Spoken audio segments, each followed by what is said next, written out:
We're back in these lectures on the firmament. What I have come to as a kind of a preliminary conclusion is somehow or other the firmament is spoken of two ways. It's spoken of just as a barrier between heaven and earth. And then there are places where the heavens, which the firmament is called heavens, or the firmament itself is explicated as a barrier that consists of a space. And the space seems to be bounded on one side by the heavenly water. If we drew that up above, that's the way I should draw it, is up above. Up above is water or ice, and underneath it are these cherubim with their wings sticking out that guard this. And then on the other side of it seems to be the blue sky. Now that's just the way we would see it. Above it is the throne of God.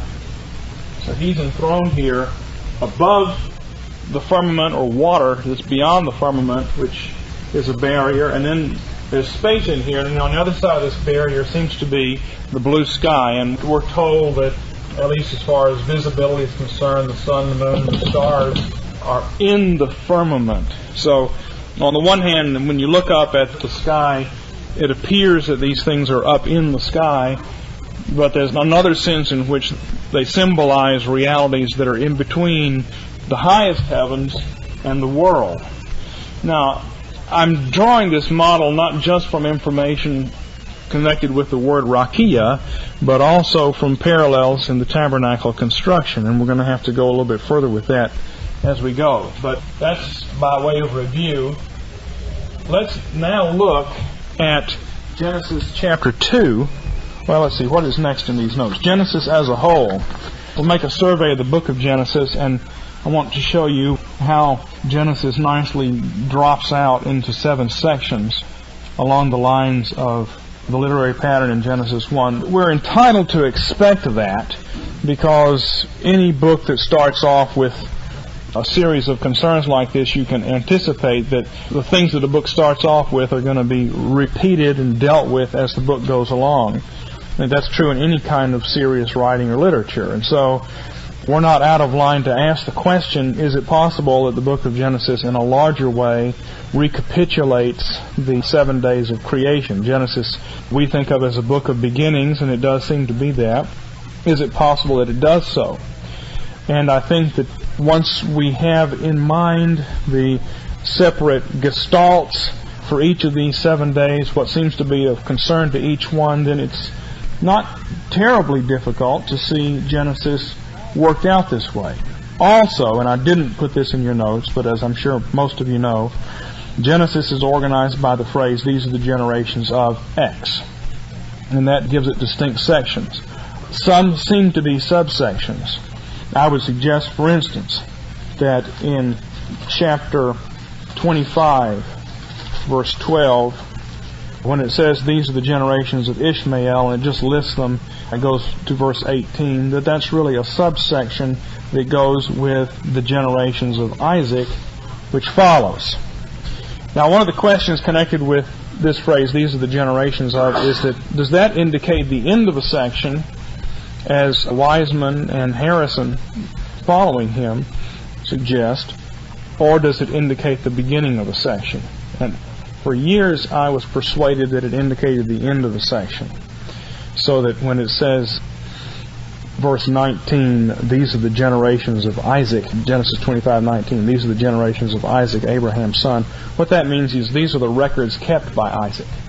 And so the preceding section, which is the life of Abraham, was written by Isaac. Now, I have no problem believing that the patriarchs wrote parts of Genesis and then Moses put them together.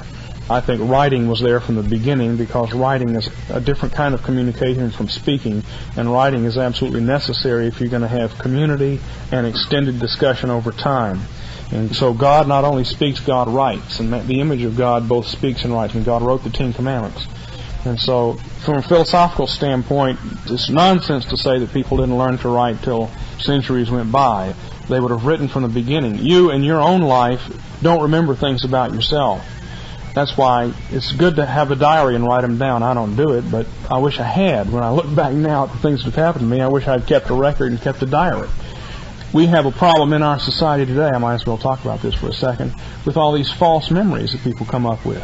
Yes, now my father committed incest with me. And there's no truth to this at all, but what's happened is that it's a false memory that is coming up. And you've read about this, I'm sure. People's memories are very tricky, and documentation is needed. So from the very beginning, writing is an important thing. If you remembered everything that had ever happened to you, you'd go crazy. Forgetting is part of keeping your sanity. I don't mean just bad things. I mean your mind naturally, you forget in a geometrical curve the things that happened to you in the past, unless you have some reason to recall them. They pass out of your mind. And that's part of the way we're made. And so writing makes up the difference in that. So I don't have any problem believing Adam wrote part of Genesis. But I'm not sure that this phrase, I don't anymore believe that this phrase, these are the generations of, indicates who wrote it. It does seem to indicate these are the generations of, rather indicates these are the offspring of. For instance, looking back at Genesis 25, verse 12, where it says, these are the generations of Ishmael. Well, that would mean that Ishmael wrote the whole Abraham section that precedes it, on this view that it comes at the end of the section. And then verse 19, these are the generations of Isaac. That would mean that Isaac wrote the preceding 10 verses or 7 verses that deal with Ishmael. Well, that doesn't work. That system is forced to be modified. So it's easier, and I think it becomes preferable to say, these are the generations of Ishmael means these are the offspring of. This is what Ishmael gave birth to. And that's an important theme in the book of Genesis, because as we'll see in Genesis chapter 2, what do the heavens and the earth give birth to? It's discussed there. These are the generations of the heaven and the earth. Well, they give birth to this garden. They give birth to man. Man is made of earth and God's Spirit. He is a generation of heaven, God, and earth, soil. And so that idea of generation is there. The question is then, you've got basically 10 or 11 sections in Genesis marked out by this phrase, these are the generations of. Some of them are very short and seem to be subsections. And once you grant that, then it falls out nicely in about 7 sections in the book. Joseph in chapter 37 to the end of the book, but if you would include Esau in chapter 36, that would make 1 section. There's no stories about Esau there. There's just a list of who he was married to and the dukes of Seir. Similarly, number 6 and number 5, you have inserted into them other sections. Now, I'm not going to go any further on this business of the Toledoth or generations of sections in Genesis, except to say I think those are discourse boundaries. But if we look at the real sections and then the little itty-bitty genealogies and put them together so that we deal with the larger sections of the book, we come up with 7 larger sections in the book that are actually telling stories.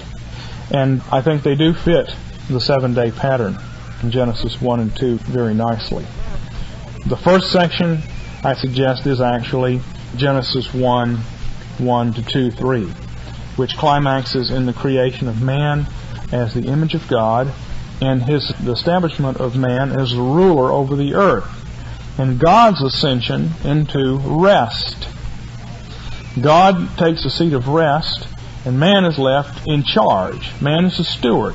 He's a priest. God kicks his shoes off and lights a fire on his hearth. These are the things that happen later on when the tabernacle's built and the temple's built. Everything's built. God moves in and starts the fire on his hearth and relaxes, and the priests run everything.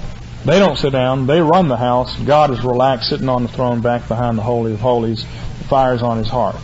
That's what you do when you build a house. You get it all built, you start the fire, now the house is built. Now that image is all over the ancient world. And Fustel de Coulanges' book, The Ancient City, discusses the hearth fire in Rome and Greece, and how the building of the house is climaxed with the hearth fire that then is the center, and people gather around this fire. Fire is the center of community. I might as well talk about that too. I'm doing a lot of parentheses here. You can tell I was up too late. This is so interesting. You'll like this. If you go into a city at night, you have a picture of what it's like in New York City, and one of the things that you have in your mind, and I have in my mind, is people gathered around a trash can with fire in it at night, warming themselves. Because if there's a fire and there are people, they just tend to gather around a fire. Well, when God puts up the tabernacle, He puts His fire on the hearth, and He gathers the whole nation of Israel around that fire. And that's the same thing. They're gathered around His fire and warming themselves at His hearth. And He does the same thing at the temple. The temple's built, and God puts His fire on it. Well, at the Last Supper, that's what Jesus does with wine. If you use grape juice, you don't know what I'm talking about, but if you use wine in communion, you know that you get warmth. And that is where the fire is. And people are gathered around Jesus. And now the interesting thing about that gathering around the fire community thing is what happens next. Because what happens next?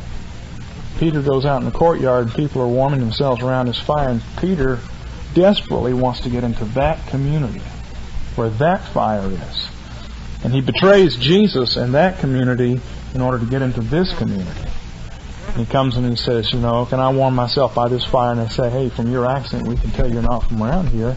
And he lies and everything else because he's desperate to become part of this group of people around this fire, and that's the apostate community around the wrong fire.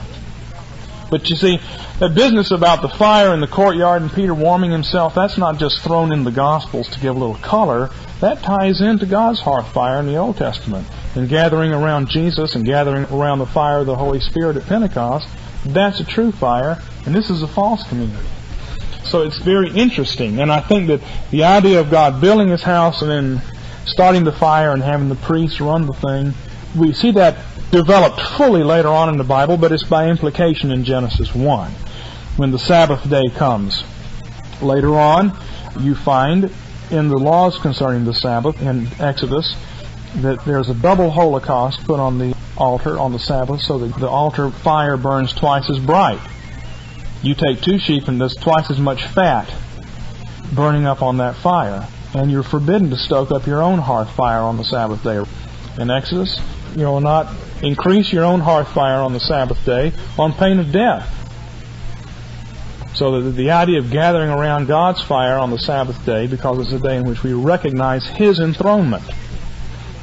Well, that happens here in Genesis 1. The fire isn't mentioned, the throne isn't mentioned, but the idea is the same. God enthrones Himself on the Sabbath day, and we set aside our own privileges in order to give attention to His enthronement on the Sabbath day, to pay attention to the fact that He's the king and He's the ruler and we're the priests and we're the servants. But man is made the vicegerent under God in this first section of Genesis. He is made a subordinate ruler. Now, I believe that ties in Genesis, coming back here, to the 4th day. On the first day, let there be light. On the 4th day, these light bearers are set up in the heaven to govern day and night. In chapter 10 to 11:26, we see the establishment of the rulers of the world after the flood. And at the end of the book, the 7th section, we have Joseph, who becomes exemplary ruler. Jacob wasn't a ruler. Abraham, although he ruled a small sheikdom, well, to us it would be big. If Abraham had 10,000 people in his sheikdom, that's a lot of people, but it's not like Pharaoh. And nothing is said about Abraham being a sheik and a ruler.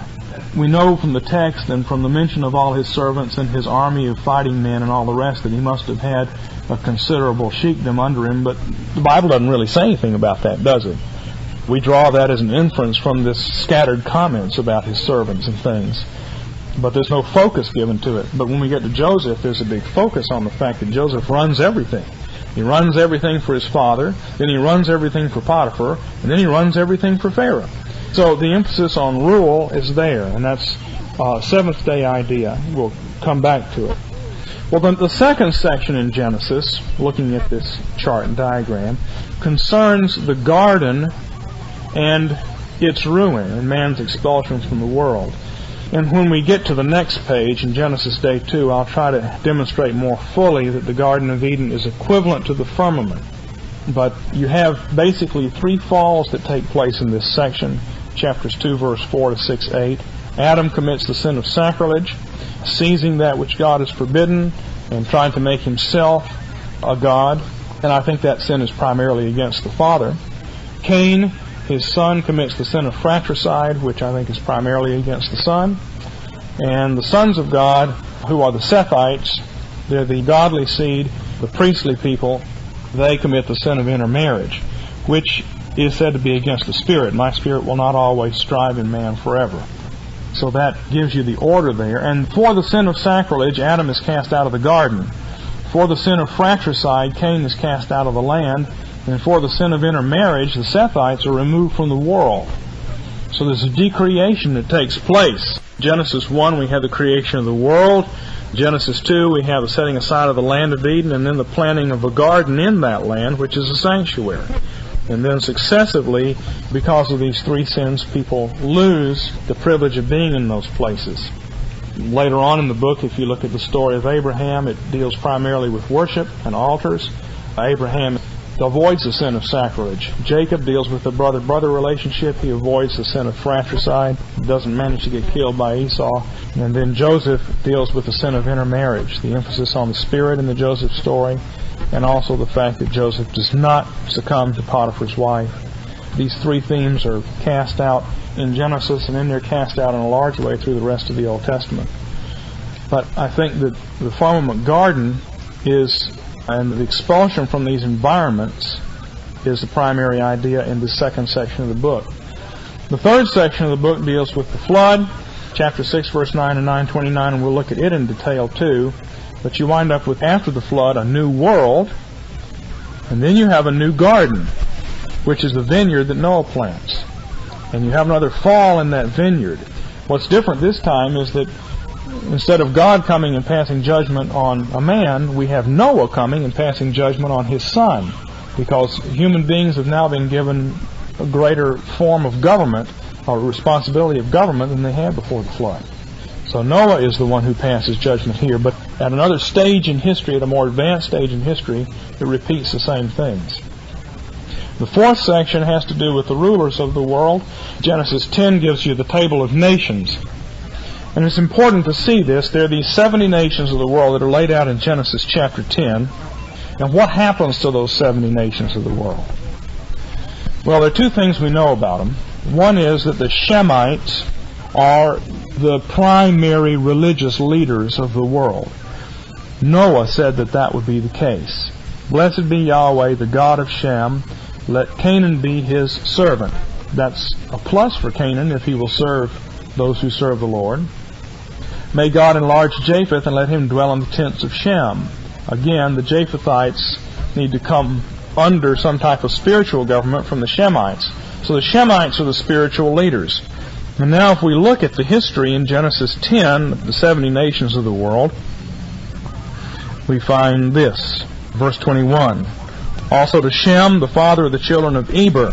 He's identified with relationship to the Hebrews. Hebrew comes from Eber. So we're told already there. And the brother of Japheth, the elder, children were born. The sons of Shem were Elam and Asher and Arphaxad and Lud and Aram. The sons of Aram were Uz and Hul and Gether and Mash. And Arphaxad became the father of Shelah.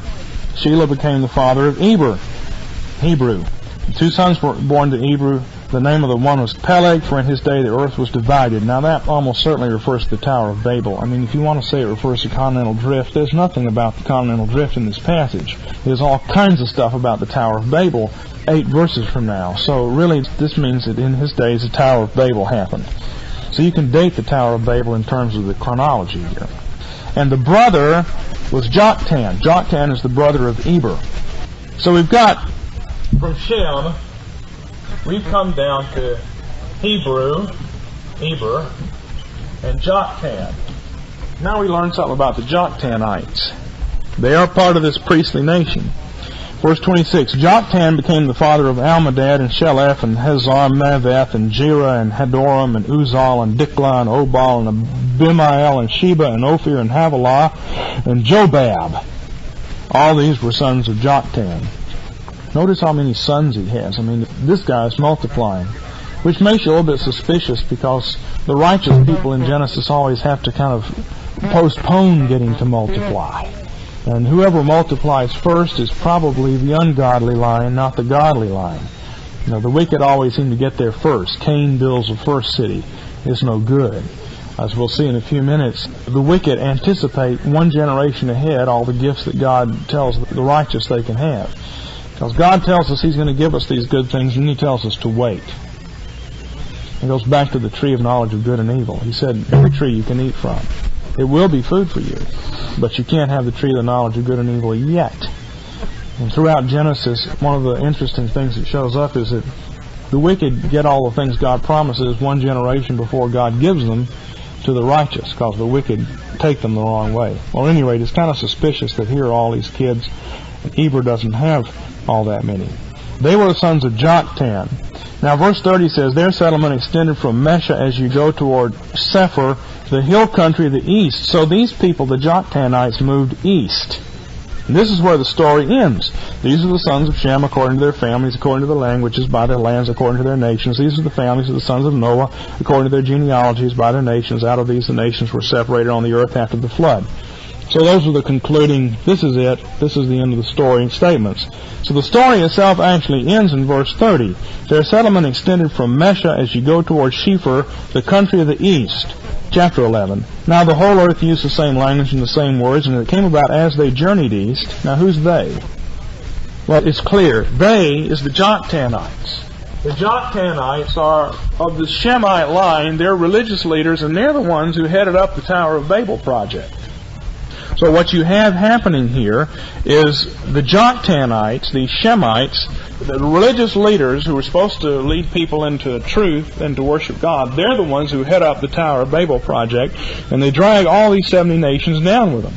And the 70 nations fall, and the world collapses, so God starts a new world by calling Abraham.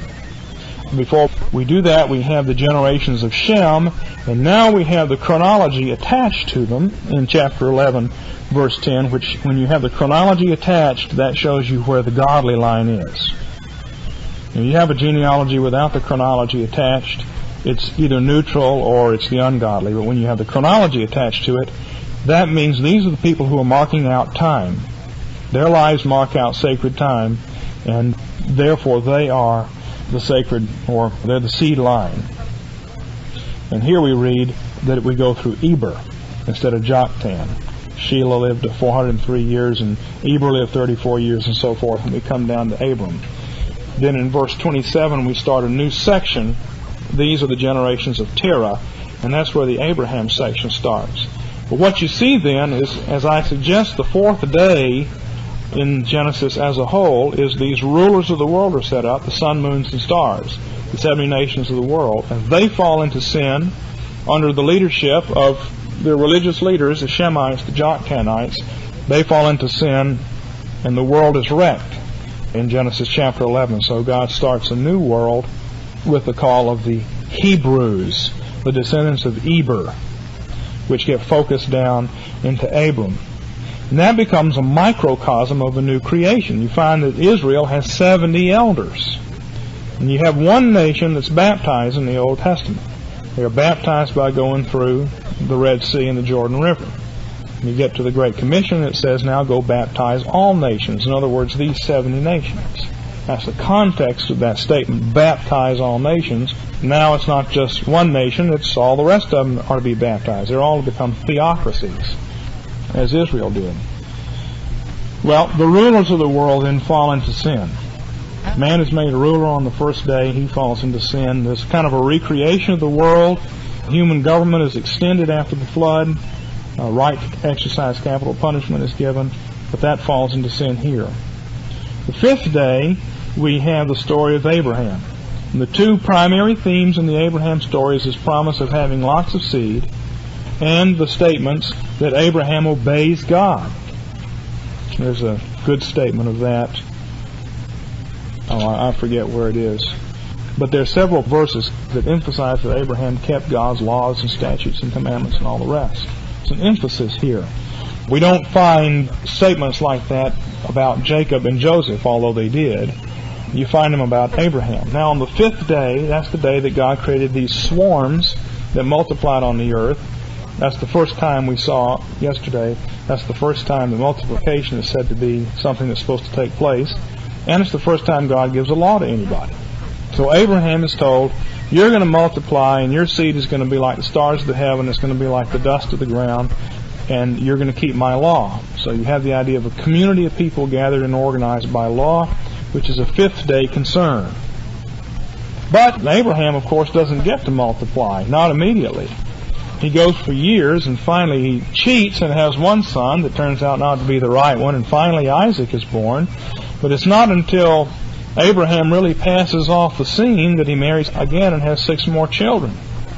If you look at Genesis 24, verse 67, it says that after Rebekah married Isaac, Isaac brought her into his mother Sarah's tent. And he took Rebekah, and she became his wife, and he loved her. At that point, Isaac and Rebekah become the carriers of the Messianic seed line.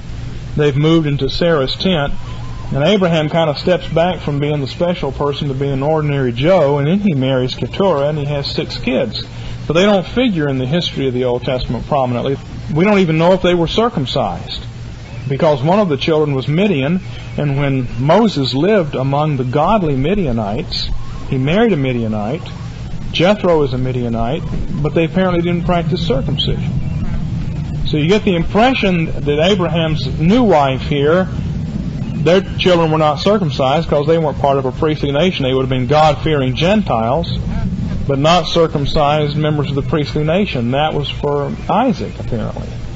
I don't know for sure on that, but Isaac becomes the one.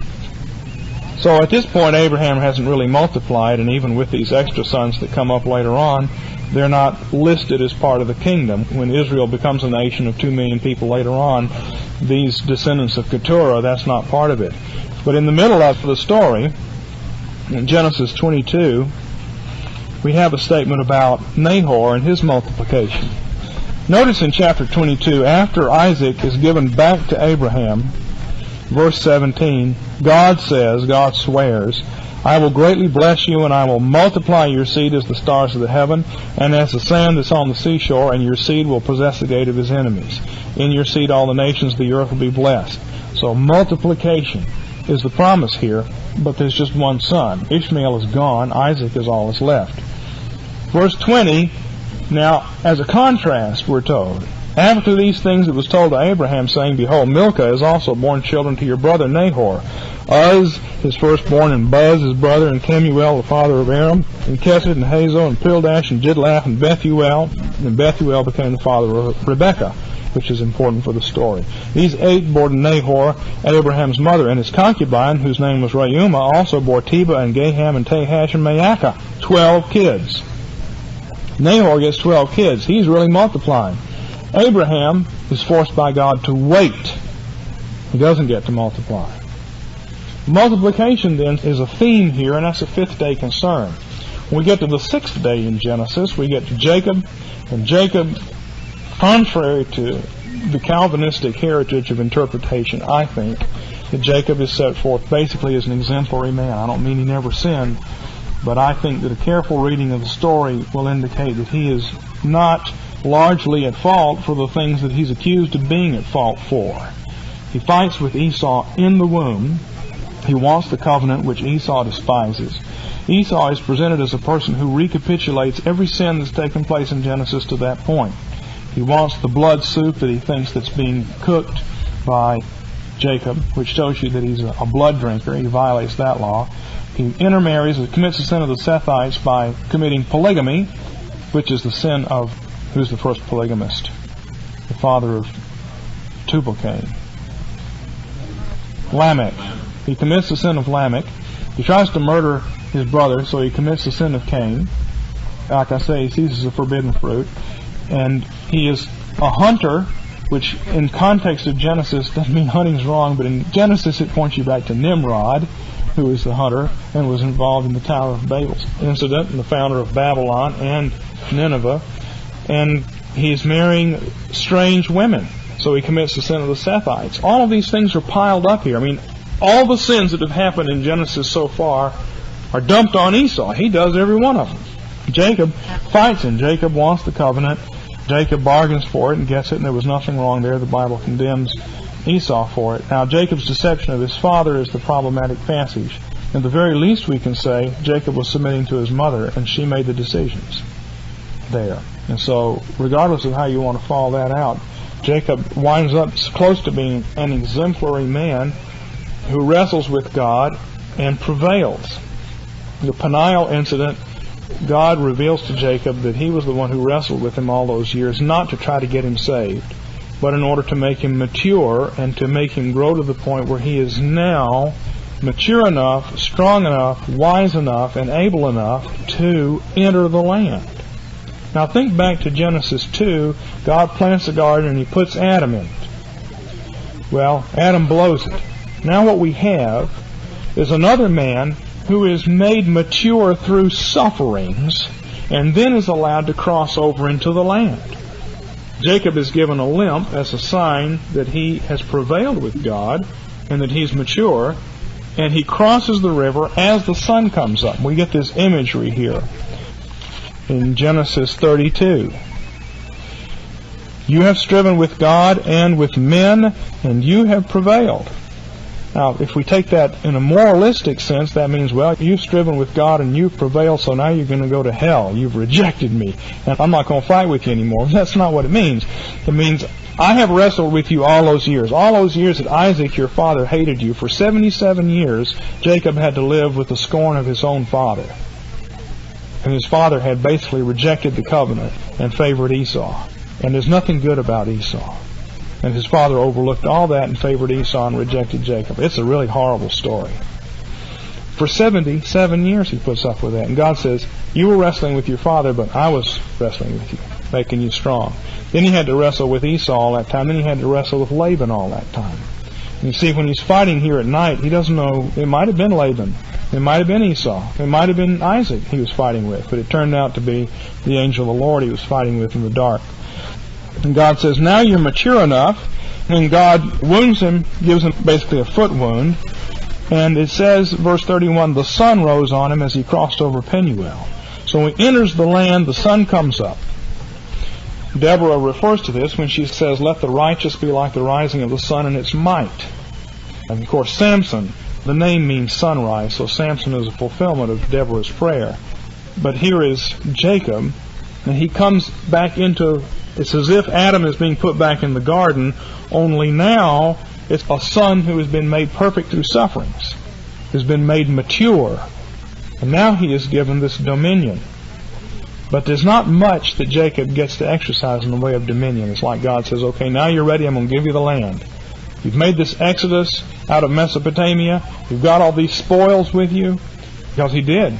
And you've defeated the false gods of Laban. Remember that Rachel brings along these false gods, and she sits on them, and she says she's on her period. I mean, that is humiliation to a god, to be sat on by a woman who's on her period, especially when you consider that not only would be gross, but it also meant ceremonially unclean in the Old Testament. This is the humiliation of the gods of the pagans. All those Exodus themes take place there. Laban's gods are humiliated. He's despoiled. Jacob comes out with all this stuff, and he enters into the land, and you think he's going to take dominion, but no sooner does he come in there than his sons murder a bunch of people in Shechem, and Jacob has to move away from the place where he wanted to live, and then supposedly Joseph dies. They drive him off, and Jacob lives this miserable life and finally gets down into Egypt. He doesn't get to exercise very much dominion.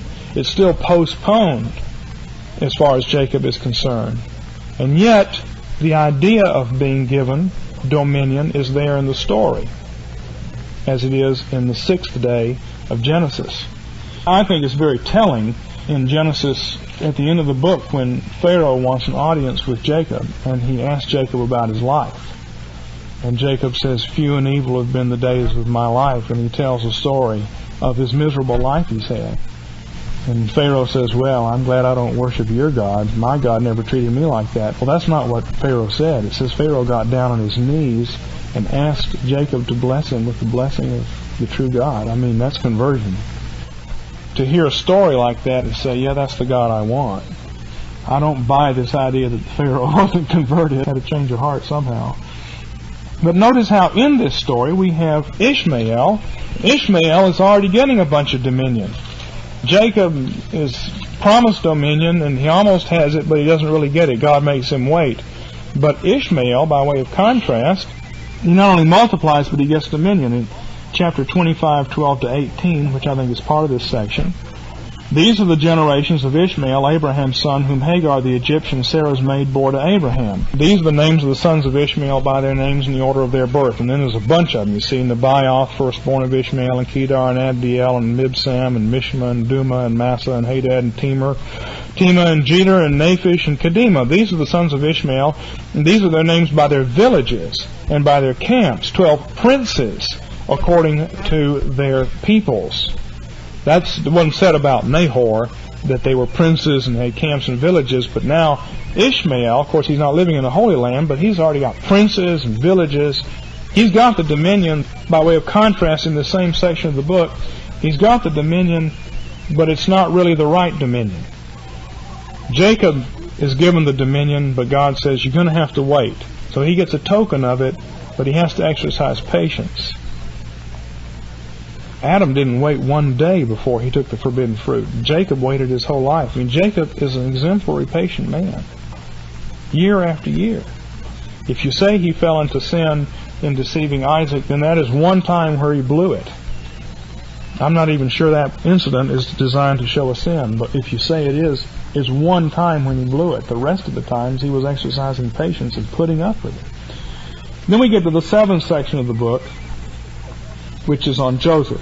Joseph I call the bringer of rest and rule, and that goes 36 to 50, 26. I think that there's no difficulty in thinking about the story of Joseph and seeing how it fulfills his Sabbath-type theme. Joseph gives rest to the people, and he becomes a ruler under Pharaoh. But if we contrast it in chapter 36 with Esau, we see Esau not only multiplies and not only has dominion, but there's a big stress on the kind of dominion he has. He winds up taking over this nation that he moves into, the nation of the Seirites. Apparently intermarried with Esau, and they become these dukes and kings in the land of Seir. Now that's parallel to Joseph and his people going down to Egypt and becoming at least part of the Egyptian culture and exercising some type of domination there. But it's an incomplete kind of domination because they don't take over the land, they're just living there, and they look forward to ruling over a land in the future. But in Esau's case, it happens very fast. Again, the wicked get this inheritance before the righteous do. That's something to bear in mind as you look around the world today. It happens over and over again in Genesis. But that's how I would link these sections together. Esau, you get kind of a false rest and a false rule, a false relationship with this other culture, because with Esau it's intermarriage.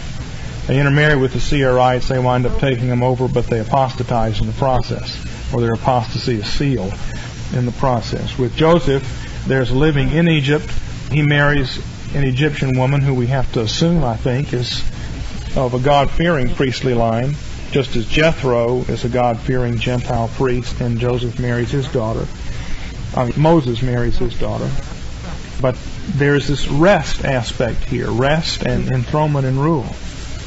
So I see Genesis that way, and that, you see, again, if you take section 2 and 6, in a very larger kind of a way, Joseph is the man who, of all the men, who becomes patient, and through patience and suffering becomes mature, and then is given, at least in seed form, given essentially the right to come back into a holy land.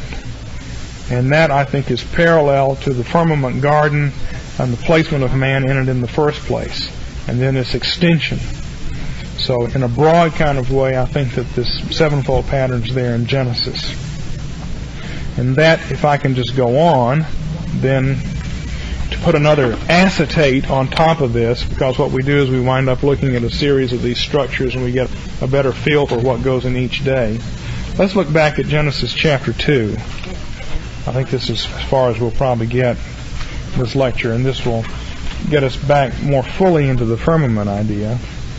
Genesis 2, and what I'm calling Genesis Day 2, I want to lay out in more detail. Genesis Day 2, the larger Day 2 section, is from chapter 2, verse 4 to chapter 6, verse 8. And this is how I see the section as a whole.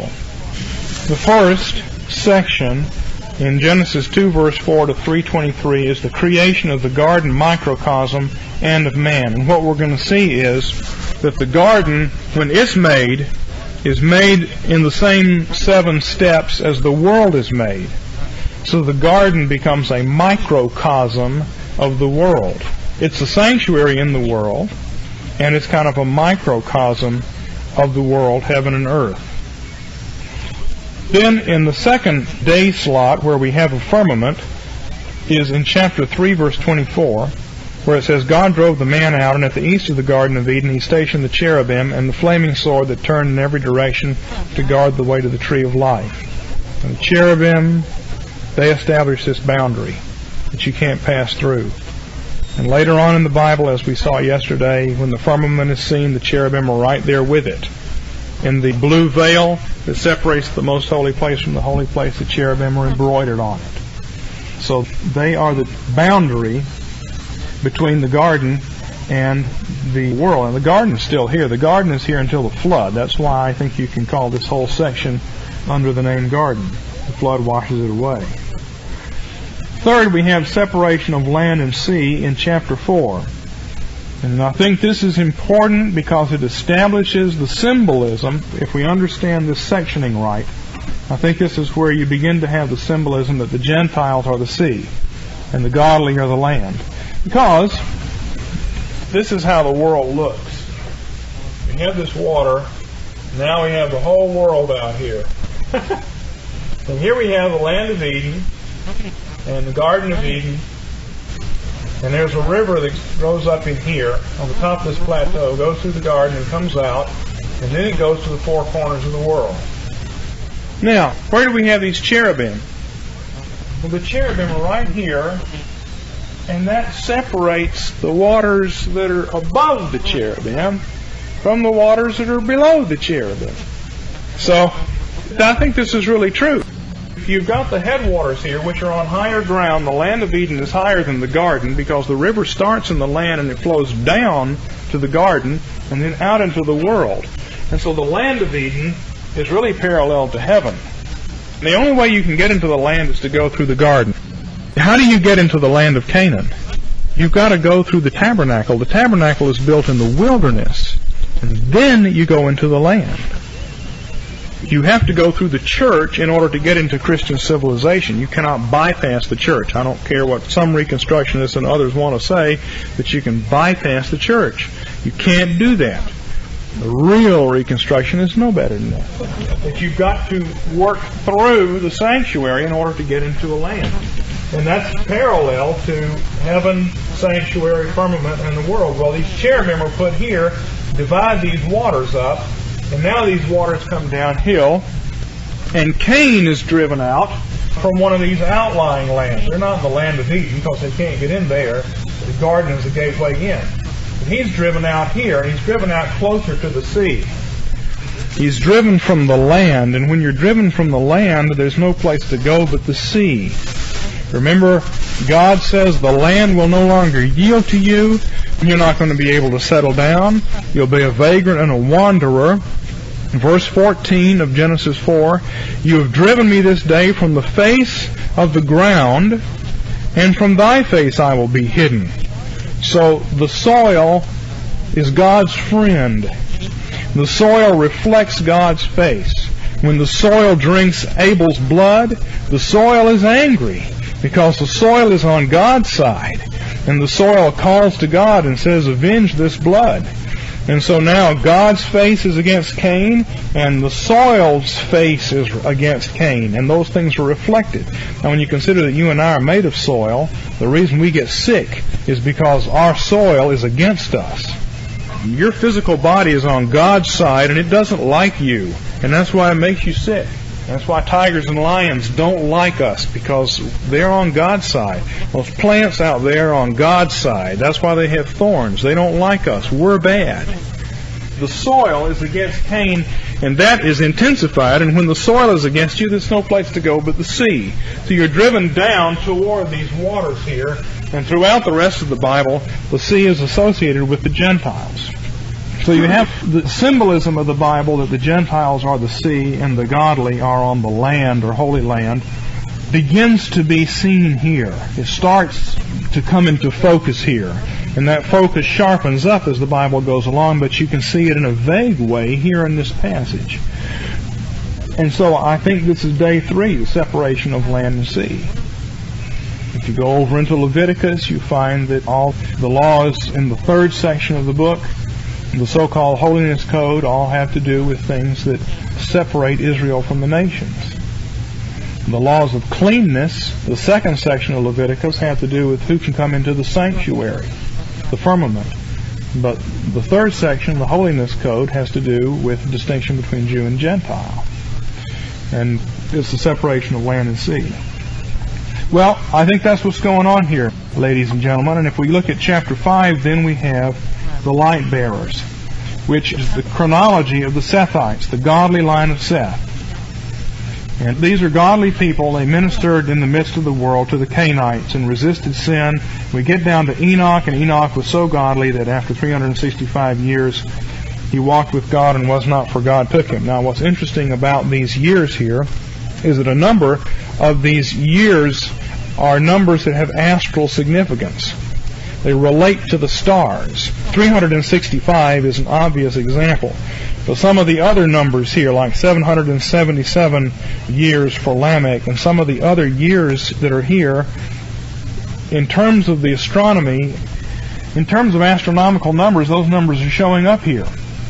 The number of days in a lunar year, the number of days for the synodical period of a given planet. That's the amount of time it takes for a planet to move through the zodiac and back to the same place in the sky.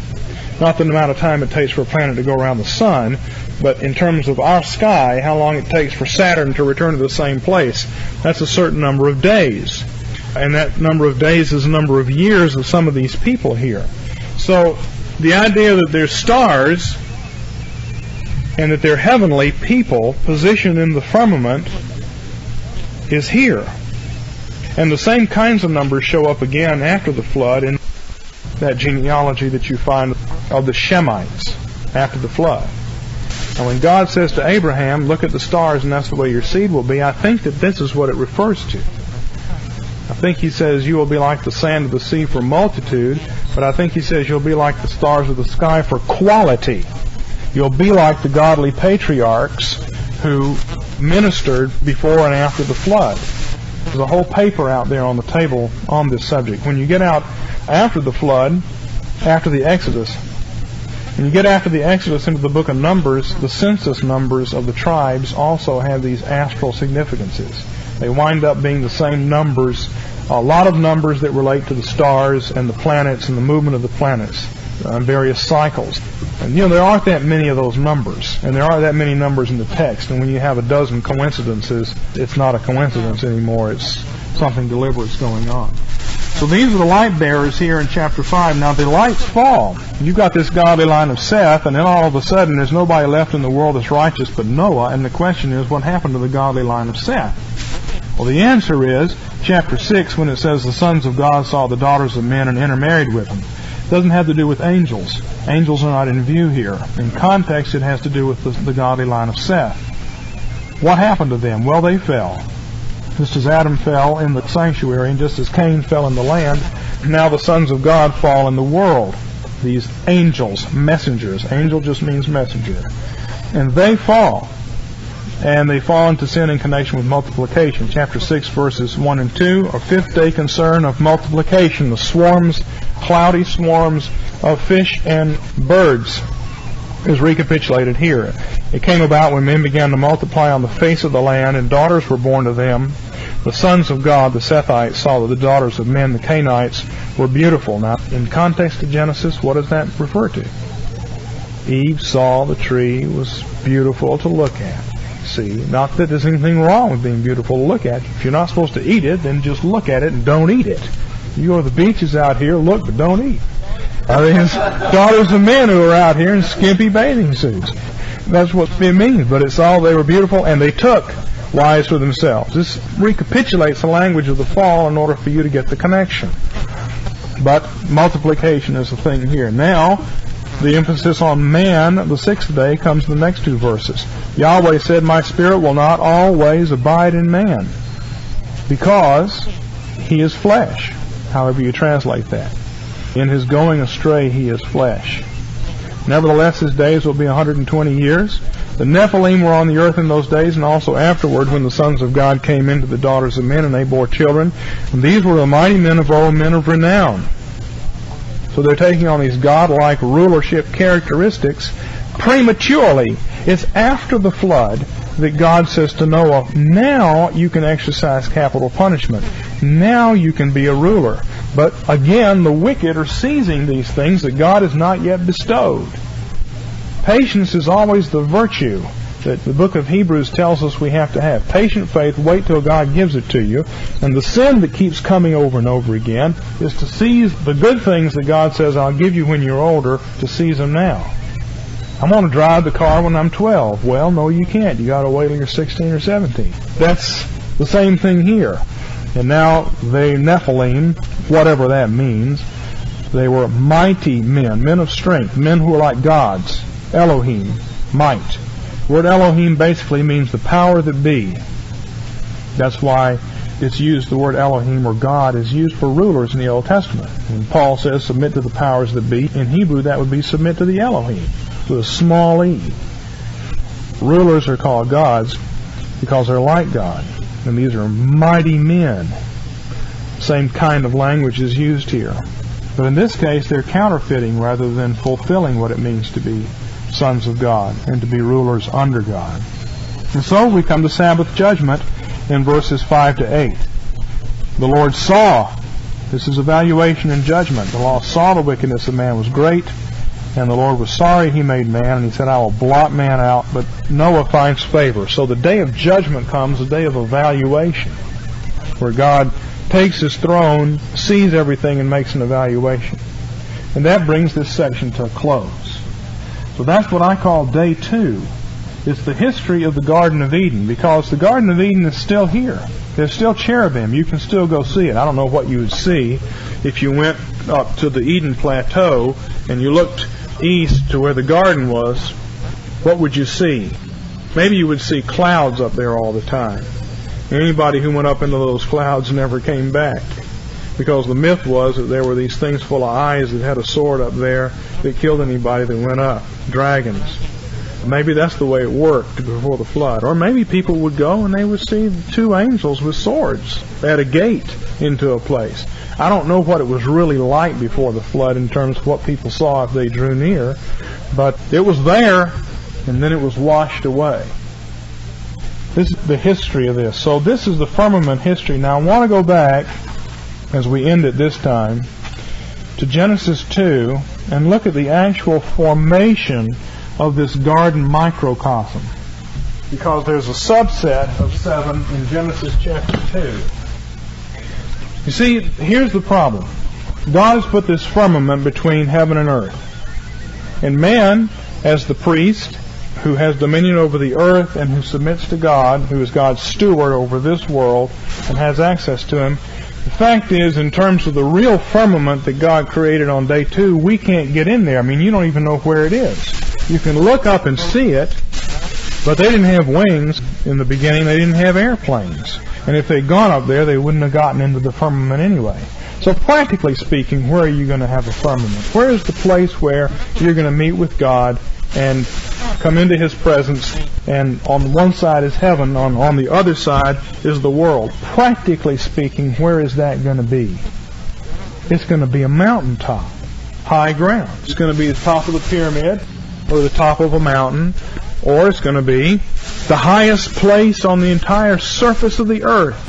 And we know where that is, because a river arose in the land of Eden, and then it went out and watered the Garden of Eden, and then it became 4 rivers that watered the whole earth. So the highest place on the entire earth is the land of Eden, and the second highest place on the whole earth is the Garden of Eden, which stands between the land of Eden and the rest of the world. Now that, you see, is an appropriate symbol for the firmament.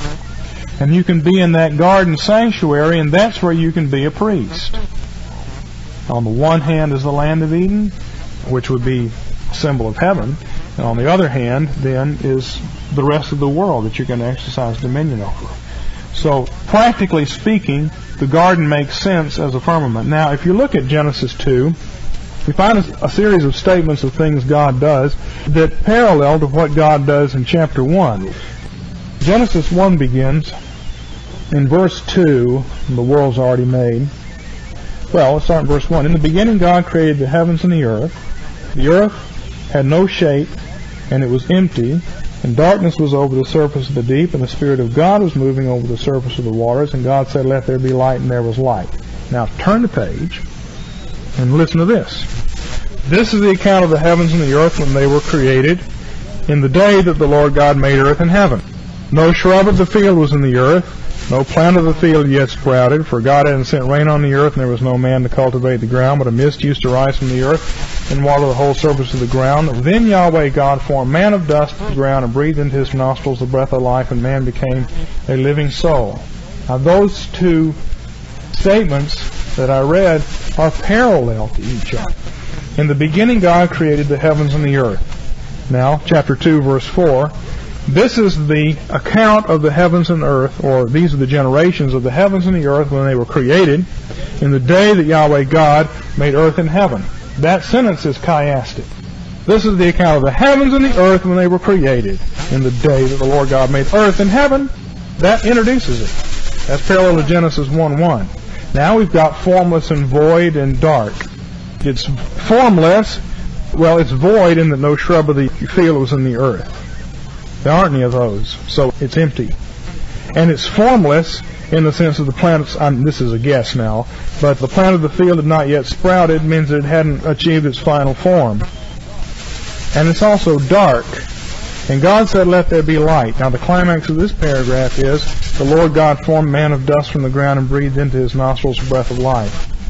So man is a light bearer. Parallel to "let there be light" is the statement, the Lord God formed the man of dust. Now this is the first thing that Lord God does. So I call it day one.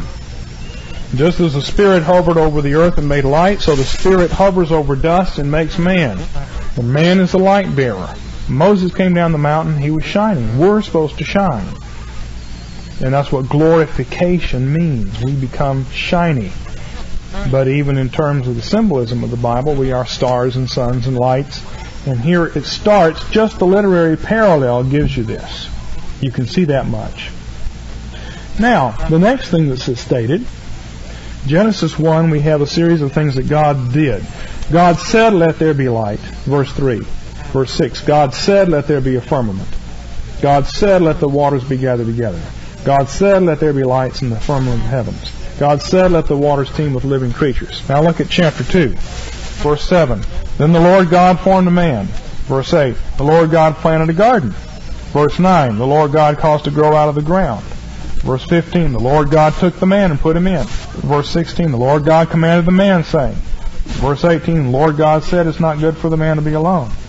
See, there's a series of repeated statements that are in Hebrew, although your English translation may vary them, in Hebrew have the same word order every time, that establish the same kind of rhythm. And what we begin to look at, if we just use those phrases as discourse boundaries, in other words, sectioning devices, they wind up giving us another recap of the creation. So light, man is made the first time on the first day, and man is a light bearer. Then in verse 8 of Genesis 2, Yahweh God planted a garden toward the east in Eden, and there he placed the man whom he had formed. That's the garden sanctuary. That's the firmament. Number 3, verse 9, out of the ground Yahweh God caused to grow every tree that's pleasing to the sight and good for food. Now on the third day we have a separation of land and sea, but then we also have the plants begin to grow, especially fruit trees and grain plants, and here we have that recapitulated. The trees grow out of the ground, and then we have the river flowing out of Eden, verse 10, to water the garden, and from there it divided and became 4 rivers, and we have these 4 rivers that go to the 4 corners of the earth. So what happens in verses 9 to 14 is day 3, but it's reversed. In Genesis 1, day 3 involves separation of land and sea, and then the creation of plants. In Genesis 2, we have these trees are created first, and then we have separation of land and sea. That is this larger geographical picture. The water makes a divide between the sections of the world. Think of it this way, if it's of any help. Water is always below the ground. And then, to extend that model, we have the world here, and here's the Edenic plateau, and there's one river in it. And then it comes down into the Garden of Eden, and there's one river in it. And then we have many rivers coming out. So which is the sea and which is the land? Well, it's the place where there's many rivers and a lot of water. That corresponds to the sea. And then this area here, more corresponds to the land. There's just one river in it. And it's on high ground. It's high up. This is low down. So the land and sea distinction is implied here in verses 10 to 14, where the river flows out of the land and then it waters all these other places. I don't think you have to be that literal about it to see the parallel, but I do think it's there. Now, verse 15 is going to be day 4, where the governors, the light bearers, are set up over the world, and here it is in verse 15. Then the Lord God took the man and put him into the Garden of Eden to cultivate it and to guard it. So he's made to rule over it and to guard it. And that puts him in the firmament. He rules over the earth in an earthward direction. In a Godward direction, he maintains God's truth in order to guard it. So he has this place in between that has to be guarded, and that's in a Godward relationship. In other words, the standard of guarding comes from God, and he keeps the devil out for that reason. Then there's an earthward relationship, which is dressing it, or beautifying, or glorifying it, and bringing it to its perfection. That's day 4, where man is established as a light bearer. Day 5, we have commands. Day 5 has to do with commands and multiplication. And here we have these 2 commands regarding the 2 trees, the tree of knowledge of good and evil. But they can eat of all the other trees. I think is parallel to day 5. Day 6, the creation of woman. Actually, that is also day 6 in Genesis 1, so that makes it somewhat easy. On the 6th day, God made man, male and female, created them. All of that we're reading in Genesis 2 happened on day 6, but this is the climax of it, where the woman is created, and she is made, if Adam is a priest, then she is a deaconess to help him in that. Not a priestess. There aren't any priestesses in the Bible. Maybe Peter will talk about why priests have to be males, but you're going to have to now for your... But why there are no priestesses in the Bible, but there are deaconesses who assist in the tabernacle and who assist the priests. That would be a factor here. A helper suitable. Later on, there are other helpers suitable. For instance, when Aaron is ordained, his sons are ordained with him as helpers suitable. In the story of Saul and David, David keeps insisting to Saul, I am the helper suitable for you. Abner went to sleep. I could have killed you, but I didn't. I am the true helper suitable for you. The helper suitable for an elder is a deacon. The helper suitable for a king is a good commander of his army. The helper suitable for Aaron the priest are his sons, who are the assistant priests. The helper suitable for the husband is the wife, and so forth. But here it's the man-woman relationship, establishment of community and of man on the 6th day. And then the fall of man, the section begins in chapter 2, verse 25. It's a terrible chapter break here. The man and the woman were both naked and were not ashamed. And then that paragraph ends when it says in verse 7, the eyes of them both were open and they knew that they were naked. That chapter 2, verse 25 ought to be chapter 3, verse 1, because that's the paragraph. It starts with the statement they were naked and not ashamed, and ends with the statement that they were naked and were ashamed. But that leads into the Sabbath judgment, and this happens, of course, I am fully persuaded, on the Sabbath day. That's the day that God would come and be with them, and it's the day that He passes judgment on them in a special way. So we've moved to the Sabbath. And what that does for me in terms of understanding the firmament is it associates this garden sanctuary, with the firmament as a place between heaven and earth. And this is where it starts getting more complicated than it already is. But I'm trying to build up to understanding why the tabernacle is built the way it is. And see if we can end this by improving our model and remembering something about the tabernacle. tabernacle itself is this double tent, and it is surrounded by the courtyard.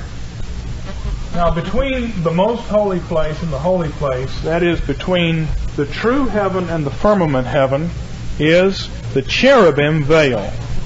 And this is the sea of crystal or ice that is seen in Ezekiel and Revelation. That's the waters beyond the firmament. It's this blue cherubim veil. That's the real hardcore firmament veil. That's the far side of the firmament, the side that faces into heaven itself. Now, right out here in the doorway to the firmament area itself is a blue veil. It doesn't have any cherubim on it. It's just blue. Well, it's not blue, it's multicolored, but it's basically blue. Blue is the essential color of it. And this, I suggested in terms of the firmament, the blue sky is the boundary of it. We did this yesterday.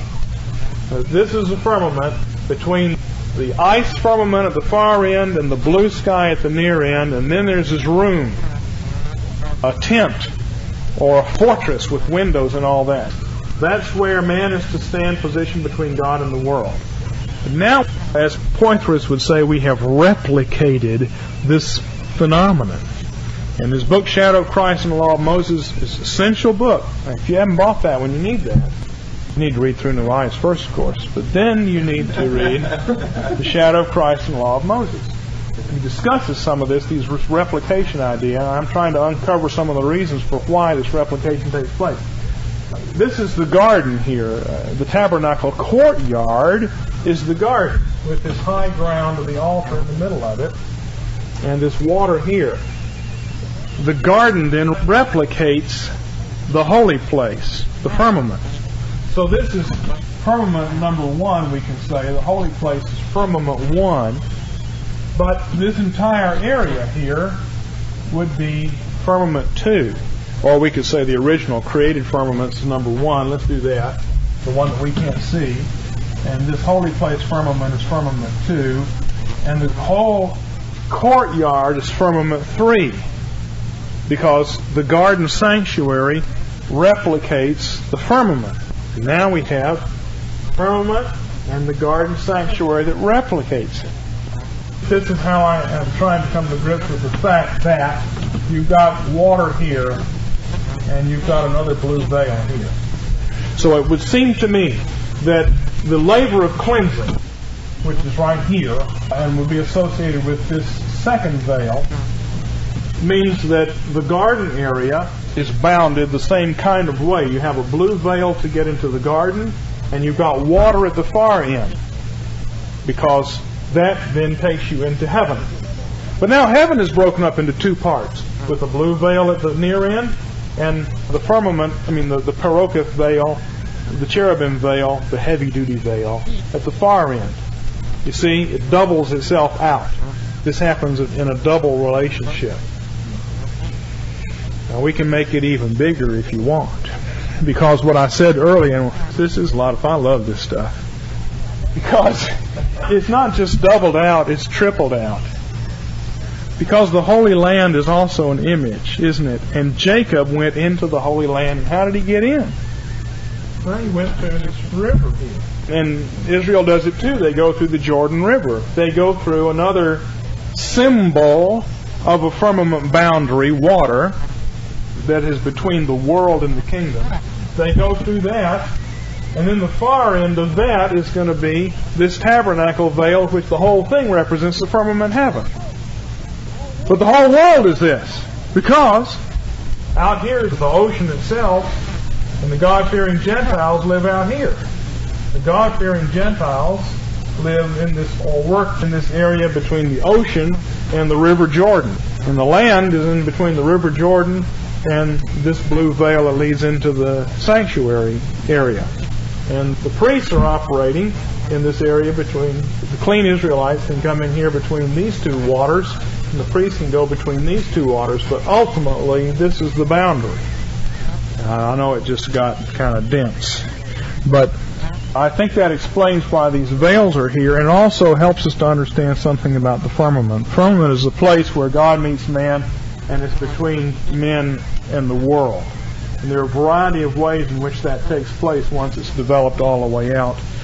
But we will see more about it as we look at some more structures on it. But do you have any quickies here before we stop? Do you think Calvin kind of understood a lot of this because he uses that veil terminology a lot about meeting with God in the Old Testament, that there's different layers of the veil? He's using that term.